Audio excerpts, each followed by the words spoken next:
Hi, it's Therese from Lostinpaper, and this is the card I'm going to case. Isn't it beautiful? It's made by my friend Linda, and I'm going to keep very true to her design and layout. I have changed it up a bit because that's what casing's all about, and I'll go into that a little bit more later.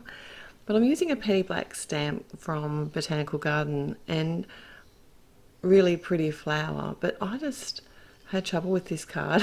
Everything I tried to do went wrong. So this is actually the second time that I've stamped this image, and I'm using some jet black archival ink and just stamping it onto a panel that's cut the same size as my card front. So I'm being a little bit more careful this time. I accidentally moved the cardstock last time and made a real mess of it.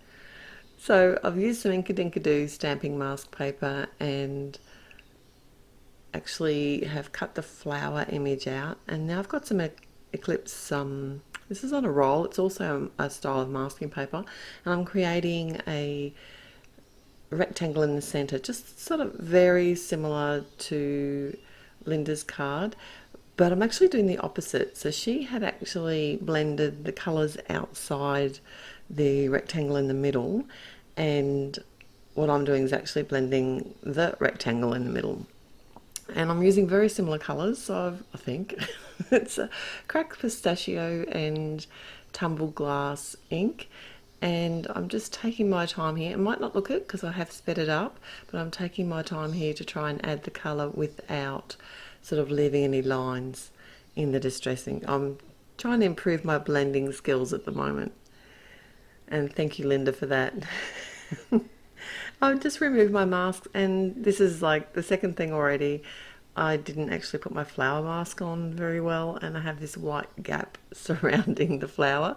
So here's a simple trick to fix that. Is I've actually chosen a Prismacolor pencil that's a very similar color to the one that I've blended, and I'm just going in and adding color along that white edge where I didn't blend. Well, I did blend up to the masking paper where I didn't put the masking paper on properly.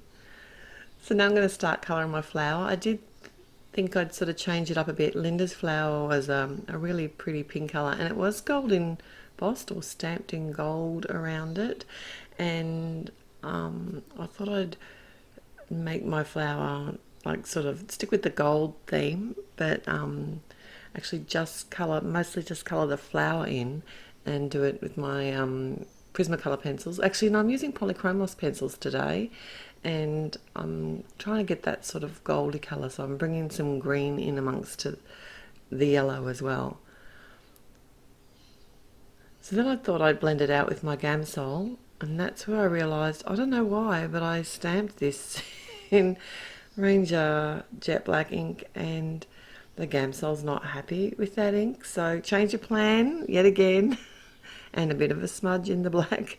I'm actually just going to use my pencils to blend within themselves, and that's a good thing about these pencils. The difference between the polychromos pencils and the Prismacolors is the Prismacolors are actually a waxed base pencil, and the polychromos are an oil base, but they work much the same, so you can kind of do the same techniques with them and blend them out, but not if you use Ranger Jet Black ink. I would not recommend it at all.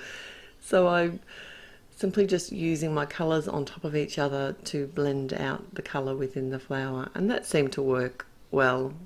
Still not happy with that smudge, but you know, I'm not starting again just at the moment. I'm trying to save this card. I didn't want to add colour around the other flowers, so I'm just using my greys to blend, and this is where I realised that I actually blended my background over top of one of those flowers as well. I didn't notice that that was a flower, I just thought it was a leaf stem when I was actually putting my mask on, but that's okay, we'll get there. So next I'm going to start working on my sentiment. I've got some mirror gold cardstock and an really cute die from Penny Black called Your Sweet, and Linda did her sentiment in gold as well, but it was directly on the paper, and I thought I'd change it up a bit. And that's the thing with casing someone. Case means to copy and share everything, so I don't really want to recreate Linda's card exactly. I just want to be inspired by it. So you can see I've kept a similar layout. I've kept the card as a landscape card. I've brought the gold in. I've changed it up by where I've added colour and the colours that I've added, and also used different stamps and flowers and sentiments as well. So I'm popping up this sentiment. I decided I did want it to sit up a little bit off the card, so I have die cut it again in some with some fun foam, and I'm just adhering it onto that with some matte medium. And I was going to put the whole sentiment, but it just didn't fit and it didn't look right, so I thought I'll just go with the word sweet.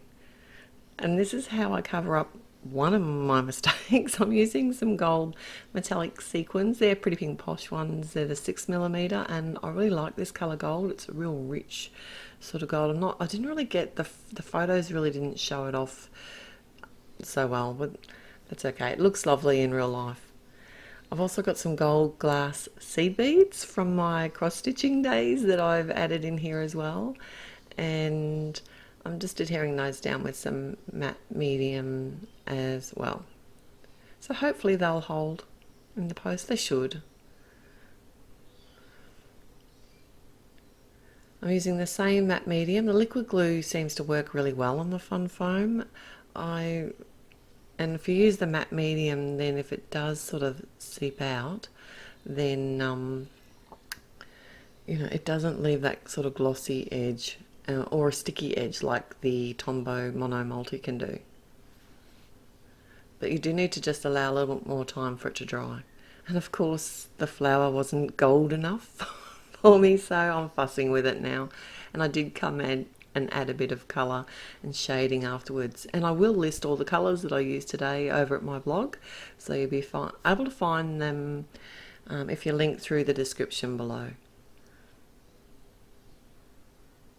And I do like the way that these oil-based pencils, they really actually mix really well on the paper without any blending solution at all.